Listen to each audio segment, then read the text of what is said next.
Finye point mpira ne result satu win a draw the lose naye kwawe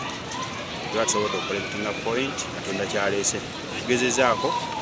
because tufunye opportunities ezimala okusinga ku team tubale tusamba naye tuganye combating emikisa gyaffe tufunye game gye tuddako ya Kampala Queens tusuubira okuba nti team y'amaanyi naye fe abaana abato ebiseera ebisinga babeera na ability ne energy esamba omupiira so tugenda kweteekateeka bulungi n'abaana abato abali mu senior tube twakaleeta beesunga baba banoonya ttiimu gye basamba beesunga samba Kampala Queens so nkakasa nti ku game gye tuddako ku weekend ekyo ejjafuna challenge emala era nkakasa tujja kuba game